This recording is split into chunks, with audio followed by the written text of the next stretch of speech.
Forest Liverpool in a few weeks, where we've got some like. We're on now, Mark. Yeah. So I will just let me know when we start getting viewers, Sam, and I'll stick it on my phone as well. Let's have a look. So we're going to start in about a minute, Mark, if that's okay with you. Yeah, absolutely. I'll just put my phones on silent. Yeah. So yeah, I'm ready whenever's good for you. Yep. So we've got a massive amount of viewers at the moment, but we've got 20 viewers now. So we'll kick off now. So obviously, I've got quite a few people out there watching this Facebook live event, and we're going to do a series of these events on different topics through the coming months, through the coming year. Where on a Thursday night, hopefully, I can get the local police. Tonight, we've got Detective Chief Inspector Mark Dickson, who's been in the area for a couple of years now, done some great work. And tonight's subject is domestic abuse. Now, Mark, I know you're pretty red hot on this, and we've got people watching. So I've got some questions already written down from people who's emailed in and commented before.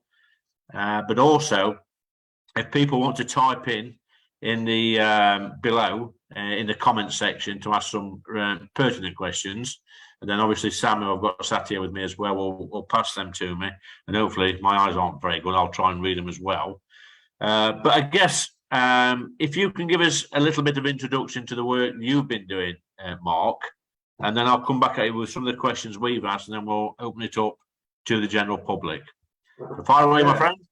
Yeah, absolutely. Thank you, Liam. And thanks for putting this together. Obviously, it's good to see that there's people of your caliber who've got such an interest in this and are looking to make that difference. So domestic abuse itself, then, it's as you've quite rightly said, it's a massive subject. It's one of many areas in policing. Nottinghamshire Police are very much at the forefront of this. We have a very strict policy around domestic abuse and how we deal with it. So much so that domestic abuse, any incident we go to involving domestic abuse, our starting point is where we are going to arrest the offender, suspect. And that is a starting point for Nottinghamshire Police, and it's not followed throughout the rest of the UK. So we are very, very strong on that. And we have very much a zero tolerance approach around domestic abuse. We appreciate how widely reported it is for us. Last year, there was 15,710 incidents in the calendar year, in the financial year in Nottinghamshire alone. So it is a massive issue with a lot of victims and has a massive impact on people's lives.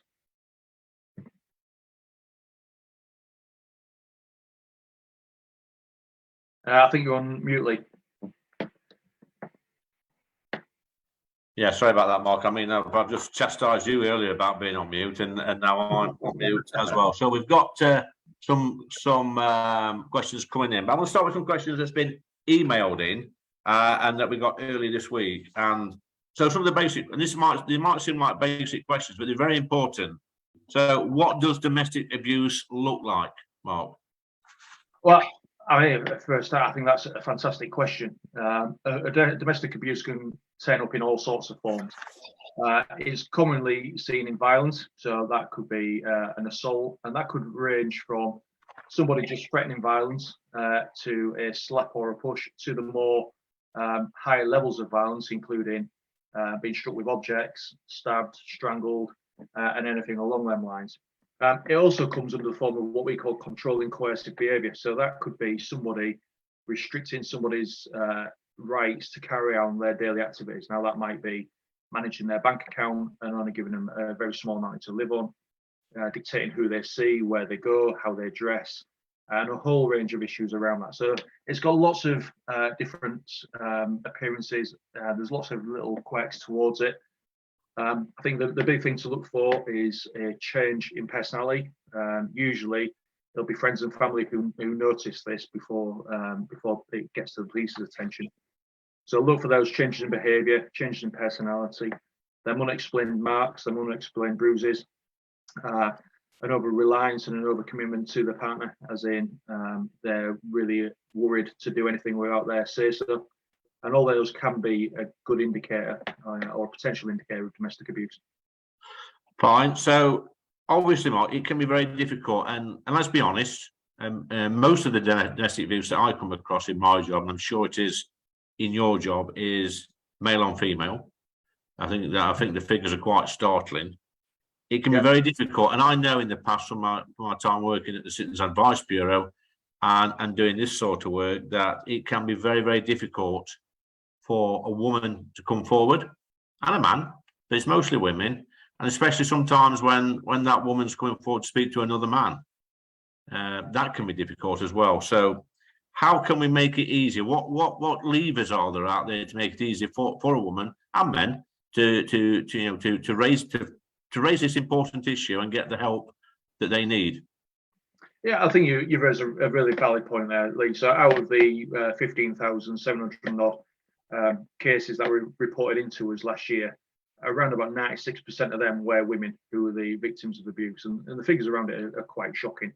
1 in 3 women aged 16 to 59 are likely to experience domestic abuse at some point in their lifetime. So it is primarily an offence that occurs towards females.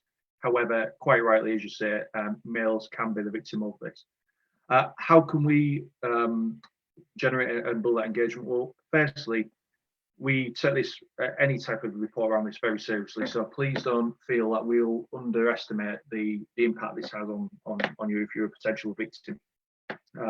Yes, it can be very hard to come and speak to another male around the offences you've been having, and that can be for male and female. So obviously, we know males have got quite a bit of pride, and there can be quite a bit of bravado around actually admitting that you are a victim of domestic abuse. So it goes equally for both parties, but you will be listened to. We will take your complaint very seriously. We will be very proactive. Like I say, our starting point for domestic abuse is arrest. We will be informed and guided by the victim. We will always try to follow the victim's wishes, and we'll do everything we can to support them. So that first step is the hardest, and I appreciate that is a very, very hard first step to make. But by making that first step, we can start putting the policing response into action, but also the safeguarding response where we work closely with our partners and with support agencies, so we can get that care and support that the victims need. Okay, so I've got somebody who's complaining, Mark. It's got a lady called Lynn who's online, and she says it took 3 weeks for Notts Police to contact my abuser after I took it for 14 months with video evidence from my doorbell. I rest my case. Waste of time when you're reaching out. Is there anything we can do to support this lady, or is there any mechanisms in place for her to contact me or you via me, or what would she do in that situation? Yeah, because it's hard to comment obviously on Lynn's case individually. I don't know the ins and outs of it. I don't know the parts around that. So there may be reasons why it took 3 weeks for them to speak with the suspect. Without knowing the ins and outs, we can speculate on that. By all means, if Lynn can get in contact with yourself, give me all the details. I know we worked closely in the past, and I will look into that and get a full response to both yourself and Lynn as to why it took so long. So clearly, that isn't acceptable for me. We want to be getting it into the offender as soon as we can, so we can start putting the mitigations in place. Could you explain to me more because I believe that we have spikes in domestic violence as well at certain times of the year when certain events are on, when something's happening nationally. How does that affect your workload? And just give me a few examples of when you would expect a spike in reports of domestic violence.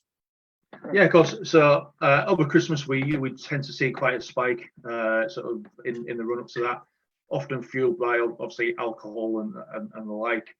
We also get a little bit of a spike in the summer months. Again, it's really nice weather. People tend to socialise more, drink more, and that's quite often one of the contributory factors to it. Nationally, there is some evidence to suggest that football can be quite a big driver for it. So World Cups, European Championships, things like that can be a driver nationally. In Notts, we don't really see that. We see a very small increase, but not the massive increase that we see elsewhere. Generally speaking, when you do get more alcohol consumption, that is generally a corresponding spike in reports of domestic violence. and domestic abuse. There's also as well a spike, and hopefully this will promote a bit of a spike when we have these frank discussions around domestic abuse, because people sometimes hopefully feel more compelled to actually report what they're going through and allow us to help. Yeah. This is an interesting question, Mark, from a lady called Erin. She says that victims need more help when the perpetrator is released from prison. She had an alarm for 3 weeks. Is there any extra support that the victims can get? Yeah, absolutely. So again, without knowing the ins and outs of Erin's case, quite rightly, we need to do more around the support after the release from prison. So it's good that we've had her offender locked up, but quite rightly, when they come out, we need to do a little bit more. So yeah, the alarms we fit, we do a risk assessment before we withdraw the alarms, and if there's no ongoing risk identified, then we need to pull that away. We are looking at other means and other methods, so we're trialing the use of like a pull cord, like a lanyard, which will become available. But also as well, we've started to use more of the civil orders as well on the back of these convictions. So depending how long ago Erin's particular case happened, I'd suggest that we probably wasn't on the front foot as much using civil orders, whereas now we have got a dedicated orders team. So whenever we are putting in a convictions, now we're automatically looking for non-molestation orders and restraining orders on the back of convictions, which prevents them any contact in the future. And of course, if they breach that, then we've got another criminal offence which we can lock up that offender for. Can you give me just an idea, Mark, of what the domestic violence hotspots are in Nottinghamshire? They're all over the place, really. Quite often we find it in the more deprived areas. So where there's lower income families, we often see slightly higher rise. And that's not to say that it's directly linked towards income, but it's just the one we see. There's a whole range of factors around that. Generally, that type of housing is quite on top of each other and quite compact. So neighbours will generally report rather than in some of the more affluent areas where people are more spread out. In terms of hotspots, Ashfield is quite high. There is quite a high concentration of domestic violence in Ashfield. Sutton is quite high up there on the figures. Mansfield has a fair bit of domestic violence, as do various areas within the city. Yeah, I've got a lady here who makes a good point, called Gilly Leach. She says it's sometimes hard to get police to take the claims seriously. Certainly in the past that was the case. I think certainly 5, 6, 7 years ago, some people would look at it and be a little bit, well, you know, it's happened in your home, it's husband and wife having an argument, it's nothing more. But we have massively changed that perception. As I said right at the beginning, our ACC, our Assistant Chief Constable, Mr. Griffin, he's absolutely adamant that our first point of call will be, we are going to treat this as a genuine report from the victim, and our first stage will always be arresting the perpetrator wherever possible. So Deborah makes a great point, Deborah Palin is. She says personality doesn't always change because you don't want people to know, because mental and financial abuse is harder to get someone to believe you. It took her 5 years to come forward and the police were useless. If it wasn't for Women's Aid, I know things are changing now, I wouldn't be here now. Women hide it because they fear that sometimes the police won't do too much. The victims do need more help. And this poor lady here, and I shouldn't use that word poor, but she finds it hard to trust men again. She makes a good point, actually, Mark, that this can be a very lonely situation to be in for anybody. And then, you know, they have that fear of not being believed. And a fear of not being supported properly. I know you take it serious, but what would you say to Deborah? Absolutely, I completely agree with it. Now, new legislation's come in over the last few years, which has really brought the controlling coercive behaviour right to the forefront now, and that is it's better understood both by police and by the courts and by the CPS, the Crown Prosecution Service. And we are seeing more and more convictions for that, and that is exactly what Deborah is describing there. She's talking around controlling coercive behaviour, you know, the financial implications. And she does raise a good point. Some people are able to mask it really well. Some people will suffer this horrific abuse for years and years and no one will know. But quite often there are some telltale signs, and certainly hindsight, you can usually see them. I think a lot of it is trying to broach and ask that question. Because as Deborah's alluded to, it's a very lonely place, and if you don't feel like you're going to have any support, be it through friends, family, or further afield, it gets even more lonely. She made a brilliant point around Women's Aid and Juno. They are fantastic resources. We work extremely close with them, and we're continually to do more work alongside them to better join up our partnership working. Now, I mean, I believe there's a register now, Mark, for, you know, if people have committed domestic abuse on previous partners, that this can be accessed by potential future partners. I don't think that's, you know, people are aware of that very much, and it's probably, you know, it's probably a good thing. And I was to vet somebody before you enter a relationship with them. How do they access that facility? Yeah, absolutely. So it's a great piece of legislation what was drafted through. It's commonly referred to as Clare's Law. You know, we call it domestic violence disclosure to give it its correct term. It's very easy to do. So the criteria for it is you must be into a relationship with the person you're requesting information around. You basically go onto the Nottinghamshire Police website. If you put Clare's Law or domestic violence disclosure, Clare's Law is probably the easiest to remember, or DVDS is the acronym for it. You will find a whole section around that with a link. All you do is click on that link, put in the details you need. It gets assessed by a specialist department, and what they will then do is review your current partner's history, and if there's anything pertinent that we feel you need to be aware of, they will give you a redacted answer to say, yeah. And is this all confidential, Mark, when they do this? Absolutely, fully confidential. So when you fill in the report, obviously you'll provide a safe contact number and a safe email address for you. Because again, sometimes, certainly if you're under the, if you're in the early stages of being controlled or coerced, you may not have access to that. So one of the key pointers is, have you got a safe contact number or a safe email address? And then confidentially, we will put that reply back into you. And how does that, I mean, how often does that link get used? Do you know, Mark? Is that something you'd have to find out for me? It'd be something I'd have to find out for you, but I do know it happens rather a lot. We've whenever we use that, we put a marker onto one of our police systems, and I know that it is very well used. I couldn't give you an exact figure right now, but it is used very regularly. And is it something that potentially, say, a worried parent could use if their son or daughter got into a relationship with somebody, or does it have to be the actual partner? It's got to be the actual partner. However, I think if you're mum or dad and you're worried about your daughter, I think having that conversation, raising them parents, this is why I'm concerned. And we think it would be worthwhile for you to do that. That could be the good prompt for it. Obviously, as you can imagine, we need to have some safeguards in place to stop people just pushing on that. So, and that's why that's Let's talk about male victims, Mark, just for a second, because people do quite rightly raise this point with me that they are a certain percentage of male victims in all this, whether that's man on man or female on man. What sort of help is there available to male victims of domestic violence who, you know, feel pressurised into silence? Because it can be an odd thing for a man to admit that he is being bullied or is suffering domestic violence, especially from a woman as well, and that could be quite a big thing for a man to admit. Yeah, absolutely. So today we've had this morning a female in custody for controlling coercive behaviour on her partner. So it does happen. We do take it very seriously. We give it exactly the same care and attention as we would from a female victim.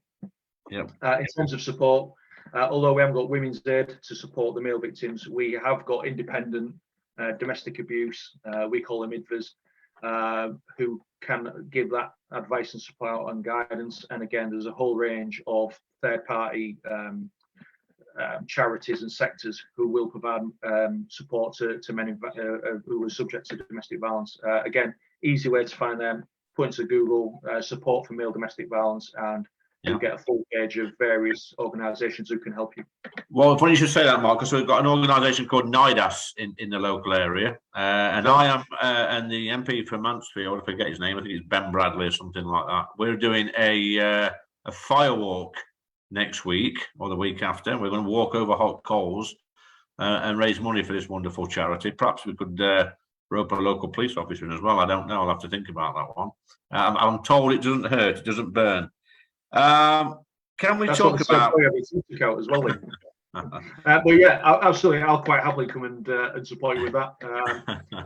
Not just in holding a fire extinguisher, I'll quite happily walk on the coals as well. And you're right, it's a fantastic charity. It's one of many outlets offer support, but yeah, they are one of the go-tos for it. Yeah. Let's talk about financial bullying, abuse, coercion, because the one thing I did learn, and it really, I wasn't really aware of it, Mark, a few years back when I was working for Citizens Advice Bureau, is the control that some people have over the partners with the finances. And we don't see that. I mean, and it can be quite horrific, as bad as actual physical violence, where one partner controls all the money in the house, the bank accounts, the bills, the spending, deciding how to spend that money, and then ultimately the other partner, the victim, if you like, becomes trapped in a relationship and cannot get out. And it's even more difficult when you've got a couple of kids as well.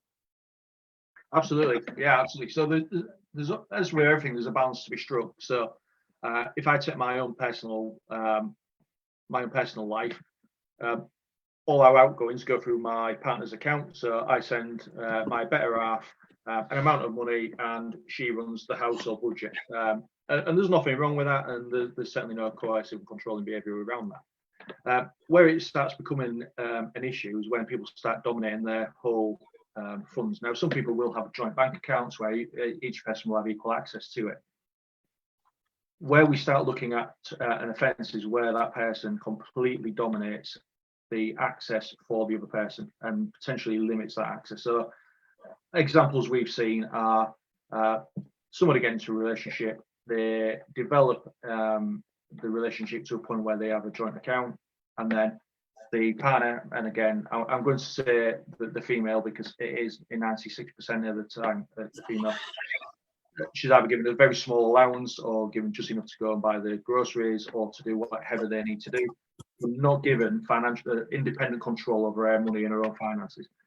And again, that can be really deliberating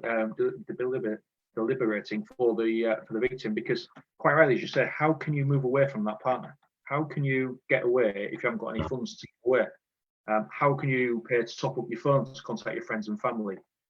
So financial control is absolutely key. It's a really, one of probably the most obvious but missed controlling behaviours of what's out there. So absolutely, it's a real key one. The good thing from a policing point of view is evidentially it is very good for us, because obviously we can start looking at bank accounts, we can start looking at financial outgoings, and that can give us some really good evidence to prove that offence. Yeah.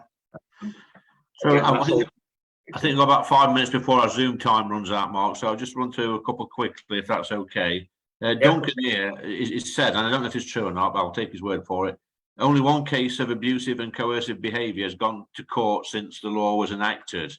Is this a lack of evidence or a lack of police interest? It's a difficult one to answer that, I would imagine, but you're the specialist. Yeah, I don't know where he's got them figures from. We charge quite a few. We've charged somebody today, and that will be going through to the court for controlling coercive behaviour. There was a lack when the law legislation first came out from the CPS, and quite rightly from police, of how we will prove that. But that has got massively better, and we're charging that particular offence, I would say, probably 2-3 times a week now, and they are going through the court. So there is a bit of a backlog with the court. So actually getting through to trial and getting convictions is taking a bit of a while, because, as we know, the courts are so significantly backed up at the moment. But yeah, we are actively looking at that, and I think wherever that figures come from is wrong. I guess to summarise, Mark, domestic violence is awful, but I do feel we're getting better at it. It's not perfect. I remember back in the day, growing up in the 70s, that it was a real issue. It was never spoken about. It happened on a much more regular basis in the poorer working class areas. I know it did. I know it did. I'm not going to sit here and deny it. But now people are actually talking about it. We've got the internet, which can be a force for good and evil. There are, certain services and third parties that people can access without putting themselves at risk or at harm. So it is much better. So I guess to summarise more, if there's somebody out there watching this, or they know of somebody who's suffering domestic violence, whether that be physical violence or financial coercion or whatever, what would you say to them? Get in touch would be my very simple response to that. Contact us, give us a ring on 101 if your life's not at risk there and then. If you're in the process or just being assaulted and the offender's still there, then ring 999. We'll get in touch with us. The sooner we can start investigating the crime, the sooner we can take the positive action against the offender. We can start putting safeguarding measures in place, and more importantly, we can start getting that support for that victim. Well, that's great. Thanks, mate. I know this is a difficult subject to talk about. I know from my own experience of being a member of Parliament, being a councillor, working for an MP, I'm working for the Citizens Advice Bureau for many, many years, how difficult it is for a person to come in and say to you, I'm suffering from domestic violence.